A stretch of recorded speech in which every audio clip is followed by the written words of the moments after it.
ବୟସରେ କିଏ ବଡ଼ କିମ୍ବା ସାନ ହୋଇପାରେ, କିନ୍ତୁ ପ୍ରକୃତରେ ବଡ଼ ସିଏ ଯାହା ହୃଦୟରେ ସଭିଙ୍କ ପାଇଁ ସ୍ନେହ, ପ୍ରେମ ଓ ସମ୍ମାନ ଥାଏ।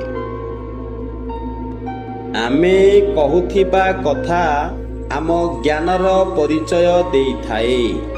ଆମେ କରୁଥିବା କାର୍ଯ୍ୟ ଆମ ଯୋଗ୍ୟତାର ପରିଚୟ ଦେଇଥାଏ, ଆଉ ଆମ କରୁଥିବା ବ୍ୟବହାର ଆମ ବଂଶର ପରିଚୟ ଦେଇଥାଏ।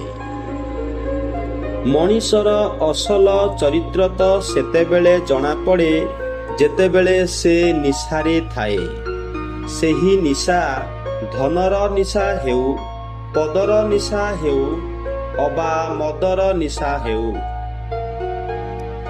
ଅନ୍ୟ ଭିତରେ ଭୁଲ ବାଛିବା ଗୁଣ ସମସ୍ତଙ୍କ ପାଖରେ ତ ଥାଏ, କିନ୍ତୁ ସେହି ଭୁଲ ଭିତରୁ ଠିକ୍ ବାଛିବା ଗୁଣ କେବଳ ମହାନ ବ୍ୟକ୍ତିଙ୍କ ପାଖରେ ଥାଏ।